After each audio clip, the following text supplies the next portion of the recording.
दोस्तों, आज हम बात करने वाले हैं एक ऐसे कॉन्सेप्ट के बारे में जो आने वाले समय में पूरी दुनिया के युद्ध क्षेत्र का चेहरा बदल सकता है। जी हाँ, हम बात कर रहे हैं अनमैन्ड मैन बैटल टैंक्स यानी मानव रहित मुख्य युद्धक टैंकों की। ये ऐसे टैंक होंगे जिन्हें चलाने के लिए अंदर किसी इंसान की जरूरत नहीं होगी। इन्हें या तो रिमोट से कंट्रोल किया जाएगा या फिर आर्टिफिशियल इंटेलिजेंस यानी कृत्रिम बुद्धिमत्ता के जरिए ये खुद ही निर्णय ले सकेंगे। अब सवाल उठता है कि ऐसे टैंकों की जरूरत क्यों पड़ी? तो इसका सबसे बड़ा कारण है सैनिकों की सुरक्षा। आज के युद्ध क्षेत्र में खतरे बहुत बढ़ गए हैं। ड्रोन, लॉइटरिंग म्यूनिशन और एडवांस्ड एंटी टैंक मिसाइल्स इतनी खतरनाक हो चुकी हैं कि किसी भी टैंक क्रू का बच पाना मुश्किल होता है। लेकिन अगर टैंक मानव रहित हो तो सैनिक सुरक्षित रहेंगे और नुकसान सिर्फ मशीन तक सीमित रहेगा। दूसरा फायदा है लंबा ऑपरेशनल एंड्योरेंस, यानी ये टैंक बिना थके, बिना सोए घंटों से लेकर दिनों तक लगातार काम कर सकते हैं। निगरानी करनी हो, दुश्मन की पोजीशन ट्रैक करनी हो या किसी इलाके पर कंट्रोल बनाए रखना हो, ये टैंक इंसानों से कहीं ज्यादा देर तक मैदान में टिके रहेंगे। तीसरी बात, ये टैंक फोर्स मल्टीप्लायर बनेंगे। मतलब मान लीजिए कि युद्ध क्षेत्र में एक मानव चालित टैंक है और उसके साथ 5-6 मानव रहित टैंक भी भेज दिए जाए।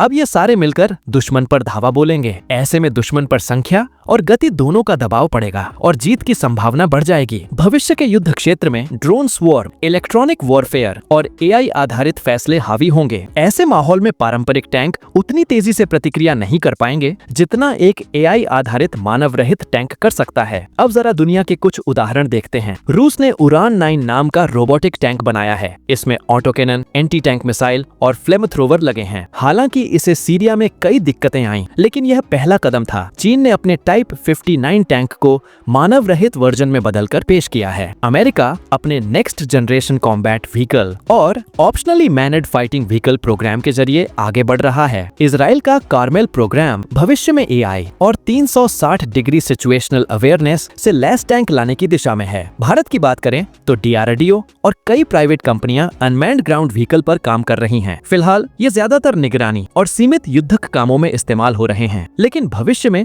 यही तकनीक भारत को मानव रहित टैंक की दिशा में आगे ले जा सकती है। दोस्तों, ऐसे टैंकों को कामयाब बनाने के लिए कई टेक्नोलॉजी बहुत जरूरी हैं। सबसे पहले आर्टिफिशियल इंटेलिजेंस और मशीन लर्निंग। ये उन्हें रास्ता पहचानने, दुश्मन को पहचानने और तुरंत निर्णय लेने की क्षमता देंगे। दूसरा है सेंसर फ्यूजन, यानी थर्मल इमेजर, रडार, लिडार और ध्वनि सेंसर से मिलने वाली जानकारी को मिलाकर पूरे युद्ध क्षेत्र की 360 डिग्री तस्वीर बनाना। तीसरा है सिक्योर और मजबूत कम्युनिकेशन, यानी ऐसा नेटवर्क जो जैम रेसिस्टेंट हो और बहुत कम देरी के साथ आदेश पहुंचा सके। और सबसे अहम है मॉड्यूलर वेपन सिस्टम, ताकि इन टैंकों को अलग अलग मिशन के हिसाब से बदला जा सके। लेकिन दोस्तों, चुनौतियां भी उतनी ही बड़ी हैं। सबसे पहले है नियम और नैतिकता का सवाल। अगर कोई पूरी तरह स्वचालित टैंक किसी नागरिक इलाके में हमला कर दे तो उसकी जिम्मेदारी कौन लेगा? इलेक्ट्रॉनिक वॉरफेयर का खतरा भी गंभीर है। दुश्मन अगर साइबर अटैक या सिग्नल जैम कर दे तो ये टैंक बेकार हो सकते हैं। इसके अलावा एआई अभी भी उतना परफेक्ट नहीं है कि जटिल और भ्रमित करने वाले इलाके में तुरंत सही फैसले ले सके। लागत भी एक बड़ा फैक्टर है, क्योंकि इन टैंकों को बनाने